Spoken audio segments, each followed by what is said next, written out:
درد کو بھی سمجھ. اولیاء چشت میں جس بزرگ نے اپنے زمانے میں بڑا عروج پایا ان کا نام خواجہ قطب الدین بختیار کاکی ہے. سب بولیے رحمت اللہ تعالی علیہ. خواجہ قطب الدین یہ شہزادے تھے اور مرید ہوئے تو خواجہ معین الدین صاحب کے ساتھ ہی آ گئے دلی میں. خواجہ معین الدین صاحب کی بھی کیا بات، عطائے رسول ہند الولی، اور ان کے مرید تھے بابا فرید الدین گنج شکر رحمت اللہ علیہ. اور مجھے اللہ جانتا ہے مجھے عشق کی حد تک پیار ہے بابا فرید صاحب سے، بڑا میرا درد ان کے ساتھ. اور میں جتنا اس صوفی کو پڑھتا ہوں کم ہی لوگوں کو میں نے پڑھا ہے. حضرت بابا فرید کے پیر اور خواجہ معین الدین صاحب کے خلیفہ کیا نام ہے؟ خواجہ قطب الدین. مکتب میں پڑھنے گئے نا پہلے دن، 4 سال کی عمر تھی تو قاری صاحب نے الف با تا سا پڑھایا تو انہوں نے 15 سپارے قرآن پاک کے سنا دیے. تو کہنے لگے بیٹا تجھے کیسے آئے؟ کہنے لگے میری اماں 15 سپاروں کی حافظ ہے، وہ سارا دن قرآن پڑھتی رہتی تھی، مجھے سن سن کے یاد ہو گیا ہے. یہ بالا نو گالا یاد ہو سکدیاں نے تو قرآن پاک بھی یاد. اللہ خیر کرے، شرط یہ ہے کہ ہم گھر میں قرآن پڑھیں. بچوں کو سن سن کے بھی یاد ہو ہی جاتا ہے. خواجہ قطب الدین اتنا عروج پایا اس شیخ کامل نے کہ وقت کا بادشاہ بھی مرید ہو گیا. سلطان شمس الدین التمش مرید تھا، دلی کا بادشاہ بھی مرید تھا. اجمیر کا بادشاہ خواجہ معین الدین صاحب کا مرید نہیں ہوا، نہ پاک پتن کا بادشاہ بابا فرید کا مرید ہوا. لیکن خواجہ قطب صاحب کو اللہ نے یہ عظمت بھی دی، یہ شان ہے نا. اگرچہ صدقہ سارا خواجہ معین الدین کے قدموں کا ہی تھا، لیکن دلی کا بادشاہ مرید ہوا. اور اتنا اعلیٰ مرید ہوا کہ جب خواجہ قطب الدین صاحب کا وصال ہوا تو 3 شرطیں لگائی تھی. فرمایا میرا جنازہ وہ پڑھائے، جب سے توبہ کیا پھر اس کا سینے بد حرام کے لیے نہ کھلا ہو، اور جب سے توبہ کیا پھر لقمہ حرام اس کے گلے سے نہ گزرا ہو، اور جب سے توبہ کیا پھر کبھی نماز تہجد بھی قضا. بڑے بڑے صوفی میری طرح کے گردن جھکا کے کھڑے ہو گئے. 7ویں صف سے دلی کا بادشاہ نکل آیا، کہنے لگا پیرا ساری زندگی میں نے پردہ داری سے عبادت کی تھی، تو جاتی دفعہ مجھے بے نقاب کر گیا ہے. اتنا بڑا انہوں نے شخص تیار. اور حال یہ تھا، لوگ کہتے ہیں کہ فلانا آدمی امیر آدمی ہے تو حضرت صاحب کا تعلق پیر صاحب کا تعلق زیادہ ہے، تو اس کی عمارت نہ دیکھ، کبھی کبھی اس کی پرہیزگاری بھی دیکھ، اس کی خدمت گزاری بھی دیکھ. خواجہ قطب الدین صاحب پہ بھی الزام لگتے رہے. ایک الزام یہ بھی لگا کہ قریب چلے گئے. ہوا کیا، جب بادشاہ مرید ہوا تو کہنے لگا حضرت جی میں نے بادشاہی نہیں کرنی، میں نے اب خانقاہ میں رہنا ہے. تو فرمایا بیٹا تو چھوڑ دے گا تو کوئی ظالم بیٹھ جائے گا. تو حضور پھر کیا حکم ہے؟ فرمانے لگے تو نے کرنی ہے. تو کہا حضور آپ وہ کہاں ہوتے ہیں، میں کہاں ہوتا ہوں، دل ہی نہیں لگتا. تو آپ فرمانے لگے میں ڈیرا اٹھا کے تیرے قریب لے آتا ہوں. خواجہ صاحب 1 کلومیٹر کے فاصلے پر ڈیرا اٹھا کے لے آئے. فرمانے لگے میں تیری تربیت کرتا رہوں گا، تو مخلوق کا بھلا کرتے رہنا. صلی اللہ علیہ، تو حضور کی امت کا اللہ اکبر. وہ قریب. اس وقت بھی لوگوں نے بڑی باتیں کی کہ دیکھو جی بادشاہ تھا نا تو پیر صاحب ہی نیڑے آ گئے. لوگ دیکھتے نہیں کہ اصل بات کیا ہے. خیر وقت گزر گیا، بادشاہی مرید ہو گیا تو پھر دلی سارے میں اسلام، اتنا عدل انصاف. ہندوؤں کو بات پسند نہ آئی، انہوں نے کچھ مسلمان خرید لیے. سلطان شمس الدین التمش بیٹھا ہے دربار میں. جاگ رہے ہیں نا آپ لوگ؟ سب کہیے صلی اللہ علیہ. بڑی غور سے سننے والی بات. ایک دن سلطان شمس الدین تمش دربار میں بیٹھا ہے، قاضی عدالت بھی بیٹھے ہیں، مقدمات سنے جا رہے ہیں. باہر سے رونے کی آواز آنے لگی، چیخنے چلانے کی. بی بی بیان کر رہی کیا ہو گیا کیا ہو گیا. وہ ٹال لگے ہوتے تھے بادشاہوں کے، وہ بجنے لگے، زور ہونے لگا. بادشاہ نے کہا اس فریادی کو جلدی بلاؤ. وہ اندر عورت آئی تو چیخ چیخ کے رو رو کے اس نے اپنے کپڑے پھاڑ پھاڑ کے، برا حال، 2 مہینے کا بچہ. لوگ اس کی آہو زاری پر اس کی طرف متوجہ. بھی کیا ہوا؟ پانی پلاؤ بٹھاؤ، یہ کیا ہو گیا؟ کہنے لگی لٹ گئی، عزت برباد ہو گئی، تباہ کر دی گئی. میں کیا ہوا؟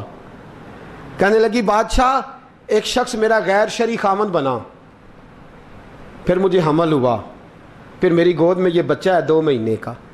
اب گئی ہوں تو وہ کہتا ہے کہ میرا تو تیرے سے تعلق ہی کوئی نہیں. بادشاہ کہنے لگے یہ سلطان شمس الدین تمش کی جگہ ہے اور میں نے رسول اللہ صلی اللہ علیہ وسلم کے دین کے مطابق حکومت استوار کی ہے، کون ہے جو تیرے ساتھ؟ ابھی گردن نہ کاٹ دوں گا، بات کر کون ہے؟ کہنے لگی تو کچھ بھی نہیں کرے گا، کوئی کچھ نہیں کر سکتا۔ لوگ کلمے چھوڑ کے بیٹھ گئے، توجہ ادھر ہو گئی۔ پراپوگنڈے بڑا اثر کرتے ہیں معاشرے پہ، رنگ ایسا عجیب ہے، انداز ایسا عجیب ہے۔ فرمایا بات تو کر۔ اس عورت کی آواز گونجی تو حالات ہی خراب ہو گئے۔ کہنے لگی بادشاہ حوصلہ پیدا کر سننے کا۔ کہا تو بات کر۔ کہنے لگی میرے گود میں جو بچہ ہے یہ قطب الدین بختیار کاکی کا ہے، یہ تیرے پیر کی ناجائز اولاد ہے۔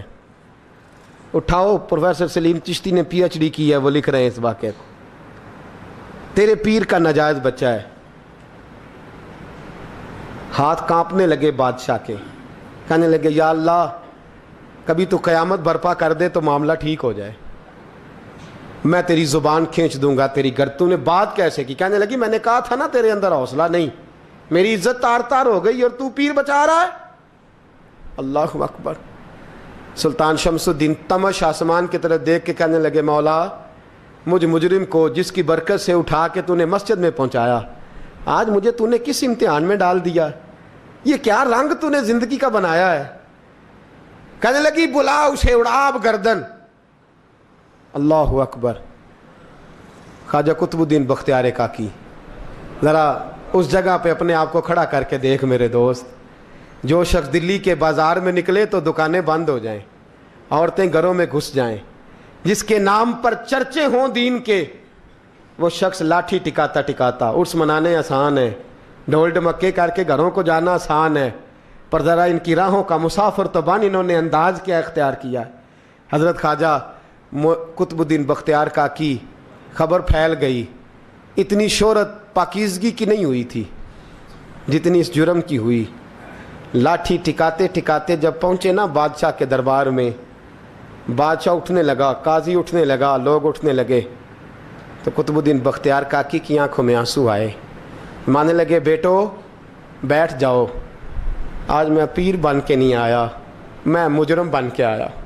اور کہا میرے مالک کا انصاف بھی دیکھو، دلی کا پیر آج دلی کی عدالت میں اپنے نا کردہ جرم کی صفائی دینے آیا ہے۔ بڑی لاٹھی پہ ٹیک لگائی، دلی کی گلیاں بھی روتی ہیں کہ یہ کیا رنگ، اللہ یہ تیرا کیا رنگ ہے، یہ تے میں گڈی تے ہاتھ ڈور سجن دے، او جنج رکھے اونج رہنا، واجب نہیں جے وچ شریعت، مندہ خسم نو کہنا اے تن میرا کنگھی ہووے، میں زلف سجن دی واواں، پوش میرے دی جتی بن جائے، میں یار دی قدمی آواں، مارو مارو مینوں مار مکاؤ، کوئی یوزر نہ پیش لے آواں، جے سونا ہی میرے دکھ وچ راضی، جے سونا ہی میرے دکھ وچ راضی، تے میں سکھ نو چلے ڈاواں، پر یار فریدا کدی بل پہ سونا،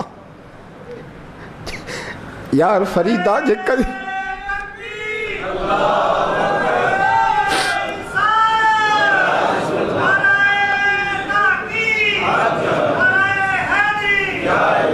یہ کدی مل پہ سونا، بس انہوں رو رو حال سناواں۔ ٹیک لگائی ہے، کہنے لگی بی بی بول دے گواہی، کہنے لگی بی بی رب جانتا ہے، رب کا رسول جانتا ہے، پر میں تجھے نہیں جانتا، تو کون ہے؟ کہنے لگی اچھا وہ لوگوں کو بھیج کے تہجد کے بہانے پچھلے دروازے مجھے اندر بلانا، رب تیرا بھول جانا؟ پھر رونے لگی، پھر مکر کرنے لگی۔ مجھے بتائیے ایسا کوئی مقدمہ ہو تو لوگ کیا کہتے ہیں؟ یکدم حالات بدلتے ہیں کہ نہیں بدلتے؟ دلی کا ماحول ہی بدل گیا، سارا رنگ ہی بدل گیا۔ وہ عورت تو ہندو تھی، اس نے تو جھوٹ موٹ کے کلمے بھی پڑھ رکھے ہیں۔ اللہ اکبر۔ خواجہ صاحب پوچھتے ہیں گواہ ہے کوئی تیرے پاس؟ تو 4 کلمہ پڑھنے والے کھڑے ہو گئے۔ اللہ کرے کلمہ پڑھنے والے بکا نہ کریں، آمین تو کہیں۔ وہ کھڑے ہو کے کہنے لگے ہاں ہم نے آتے بھی دیکھا ہے، جاتے بھی دیکھا ہے۔ خواجہ قطب الدین صاحب نے نظر عثمان کی طرف اٹھائی، کہنے لگے اچھا جو تیری مرضی، میں گڈی تے ہاتھ ڈور سجن دے، وہ جنج رکھے اونج رہنا ہے، واجب نہیں وچ شریعت، مندہ خسم نو کہنا۔ کہنے لگے سلطان یار ایک رات کی مہلت نہیں دے دیتا؟ میں سویرے، سلطان بھی رو پڑا کہ پیر صاحب میں میں نوکر اور میں بولتے ہیں اچھا حضور جیسے مرضی. باہر نکلے, خادم کہنے لگا حضور سواری پہ بیٹھ جائیں. مانے لگے نہیں یار آج پیدل جانا ہے. اس دلی کے چونکوں نے مجھے بڑی سلامیاں دی ہے, ذرا میں دیکھوں تو صحیح دلی کے بازار میری رسوائی پہ کیا کہتے ہیں. مجھے ذرا یہ پتھر بھی کھانے دے, ان کا ذائقہ بھی. پیدل گئے, دنیا سو گئی تو دلی کے بادشاہ نے اجمیر کی طرف منہ کیا. خواجہ معین الدین حیات تھے. بے خبر ہو جو غلاموں سے وہ آقا کیا ہے, بے خبر ہو جو غلاموں سے وہ منہ کیا. کہنے لگے معین الدین میں کوئی لوارس تو نہیں نا, میں کوئی لوارس ہوں کہ یہاں جو میرے ساتھ مرضی ہو جائے. تیری مجبوریاں درست مگر تیرا وعدہ تھا ساتھ دینے کا وقت آیا ہے. میں کوئی لوارس نہیں کہ اب تو اجمیر میں بیٹھا رہے اور میں دکھ سارا اکیلے برداشت کروں. بڑھاپے کا مجھے بھی پتہ ہے, کمزوری کا مجھے بھی پتہ ہے, ذوف کا مجھے بھی پتہ ہے, پر تتی تھوڑے تھکڑے خاندڑیاں, میں بھی تو تیرے نام تو مفت بھی خاندڑیاں. مجھے بھی تو پتہ ہے نا منم غلام علی حیدریم قادریم تمز احمد رضا خامی زنم. میں نے بھی تو اپنا نام نہیں نا تھا جپا, تیرا ہی جپا ہے ساری زندگی. یہ لفظ کہے, کہتے میں رویا. آنکھ لگی تو حضرت خواجہ معین الدین صاحب خواب میں ملے. کہنے لگے قطب الدین میرا انتظار کرنا, میں پہنچ رہا ہوں. میرا انتظار کرنا, میرا انتظار. کیا کہا میاں صاحب نے؟ کہتے ہیں مالی دا کم پانی دینا, پھل کچے ہون یا پکے, اے پیر مرید دے سر تے ہی رہندا ہے, جھوٹے ہون یا سچے. میں آیا, فکر نہ کرنا. حضرت سویرے اٹھے, پھر گئے عدالت. پھر کہا نہ بھائی پروٹوکول, مجرموں کا پروٹوکول نہیں ہوتا, میں اکیلا جاؤں گا. جس کے آگے پیچھے نعرے ہوتے تنے تنہا. 2-4 منٹ زیادہ لے لوں آج آپ حضرات. کہتے میں پہنچا عدالت اور جا کے جب کہا نا کہ ہاں جی حضور بتائیے, گواہ بھی خلاف ہے, مقدمہ بولیں, تو کہنے لگے مجھے میرے شیخ نے حکم دیا ہے کہ میرا انتظار کرنا. پھر وہ جو باتیں کرنے والے تھے کہنے لگے جی کون گیا تھا اجمیر, کون آیا ہے وہاں سے, ہمیں روحانی باتیں نہ بتائی جائیں. یہاں سے تو ایک دن میں پہنچا نہیں جا سکتا, ٹرین بھی 36 گھنٹے لیتی ہے دلی سے جانے میں. تو کہا یہ کیسے ہو سکتا ہے, کوئی رات کو رات آپ کو خبر ہو گئی, آپ کیس کو لمبا نہ کریں. بادشاہ مرید ہے, لگتا ہے کہ یہ راتوں رات بھگا دے گا پیر کو. اتنی باتیں خواجہ صاحب نے سنی. جب بے گناہ آدمی کو یہ باتیں سننی پڑتی ہیں پھر دل بڑا ٹوٹتا ہے, پھر بڑی تکلیف ہوتی ہے. حضرت کہنے لگے یارو تمہاری مرضی. شمس الدین تمش کی آواز گونجی. فرمایا جیسے انہوں نے کہا ویسے کیا جائے گا. 3 دن کے لیے عدالت برخاست کر دی جاتی ہے. چیم گوئیاں ہونے لگی, پھبتیاں کسی جانے لگی. تیسرے دن شام کا وعدہ تھا, چوتھے دن عدالت جانا تھا. قطب الدین بختیار کاکی کے پاس لوگ آ کے افسوس کرتے تو آپ بولتے نہیں.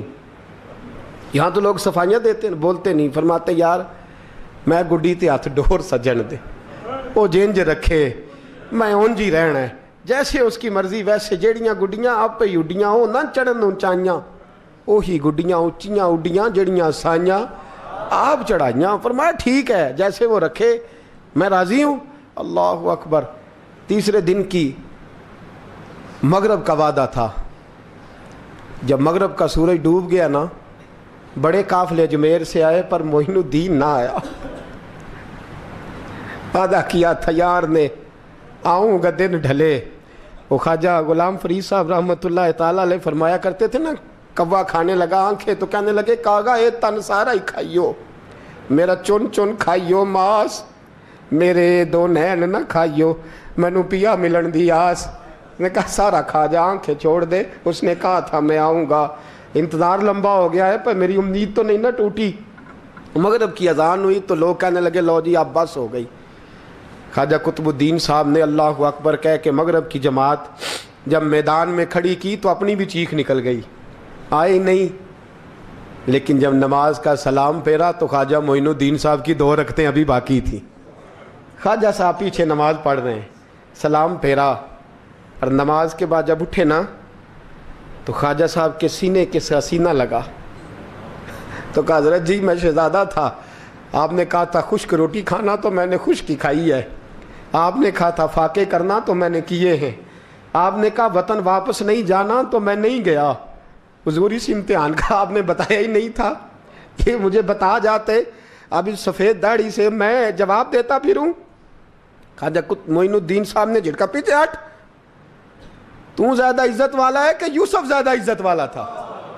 تو زیادہ مقام والا ہے کہ عائشہ زیادہ مقام والی تھی؟ چپ کر, یہ کچھ صوفیاء کا طریقہ ہے, چپ کر. عرض کی حضور غلطی ہو گئی, میں پہلے نہیں رویا, تو ملا ہے تو رویا ہو. میں پہلے نہیں تڑپا, میں نے شکوا نہیں, تو ملا ہے. اپنا ہی کو ملے تو دکھ یاد آتے ہیں نا. فرمایا چپ کر, جا سلطان سے کہہ دے سویرے نماز کے بعد عدالت لگا دے. سویرے جب عدالت لگی نا تو خواجہ معین الدین صاحب بازو پکڑا خواجہ قطب صاحب کا, نکلے تو دیکھا لائنیں لگی ہیں, مجمع لگا ہے, آنکھوں میں آنسو آ گئے. کہا حضور آپ کیوں روتے ہیں؟ فرمایا میرا دل تھا لوگ میرے کتب کی شان دیکھنے آئے, یہ کتنے بدبخت ہیں, میرے کتب کی رسوائی دیکھنے آئے. کتنے نالائق ہیں, رسوائی دیکھنے اتنے آئے ہیں, شان دیکھنے آتے ہی نہیں. اللہ اکبر. جب میدان لگا خواجہ صاحب پہنچے, عورت کو کہنے لگی اللہ سے ڈر جا, وقت تھوڑا ہے, تو مر جائے گی. کہنے لگی مجھے داستانیں نہ سنائیں.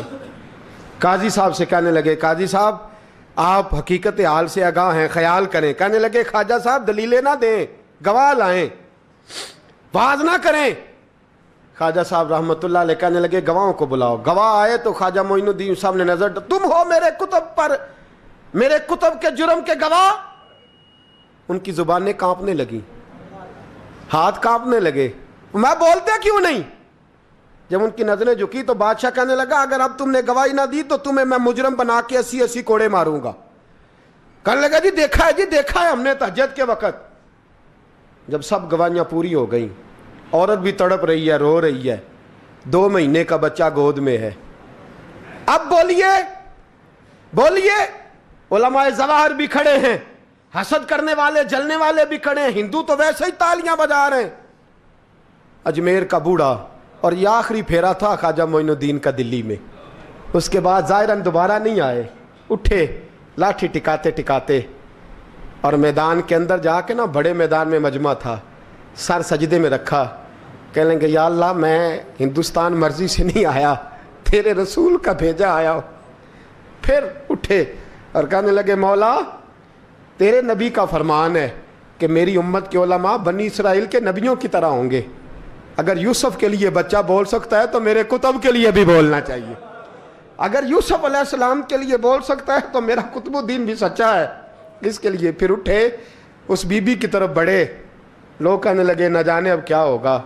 جب اجمیر کے بادشاہ نے, عطا رسول نے, ہند الولی نے, امام الاولیاء نے کپڑا کھینچا اور کہنے لگے وہ بچے تو جانتا ہے نا تیرا باپ کون ہے, 2 مہینے کا بچہ.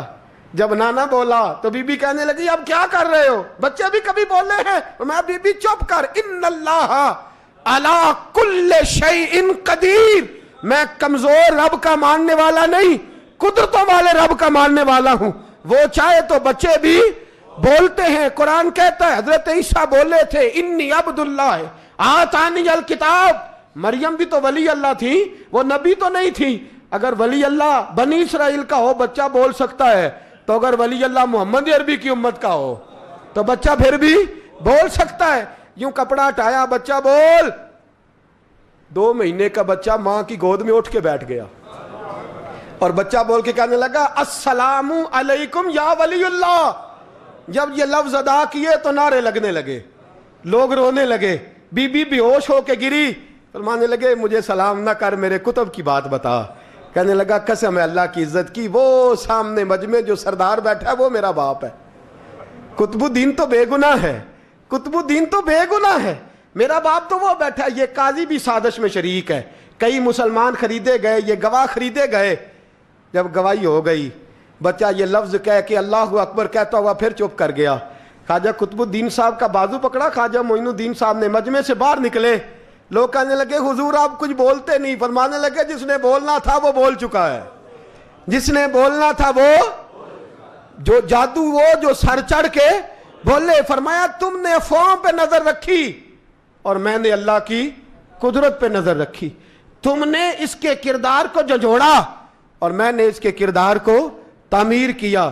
حضرت سلطان شمس الدین تمش بھی پیچھے دوڑے، کہا حضور کہاں لے جا رہے ہو؟ فرمایا کتب میرا ہے، میں جمائر ساتھ لے کے جا رہا ہوں، اب میں نے اپنا بچہ تمہارے سپرد اب میرے پاس رہے گا، تم نے ستایا میری اولاد کو، اب یہ میرے پاس رہے گا، میں نے نہیں تمہیں دینا۔ لوگ راہیں بچھا کے نظریں بچھا کے بیٹھ گئے، پاؤں میں گر گئے، کہنے لگے حضور ہمارے لیے نہیں، رسول اللہ کے دین کے لیے، ہمارے لیے نہیں، تعمیر شریعت کے لیے، ادائے سنت کے لیے چھوڑ جائیے۔ خواجہ صاحب کہنے لگے قطب الدین جا، تجھے چھوڑ کے جاتا ہوں، اب قیامت تک کوئی تیری رسوائی کی جرت نہیں کر سکے گا۔ عزیز یاد رکھ، نہ افواہوں پہ لگا کریں، نہ کسی برادری، کسی قوم، کسی شخص کے بارے میں ایسی باتیں، یہاں تو لوگ گھڑ گھڑ کے چیزیں لاتے ہیں، گھڑ گھڑ کے چیزیں لاتے ہیں، اور جن کی ہیں ان کے پاس بڑے دلائل ہیں اپنی صفائی پیش کرنے کے لیے، جو غربا مساکین ہوتے ہیں،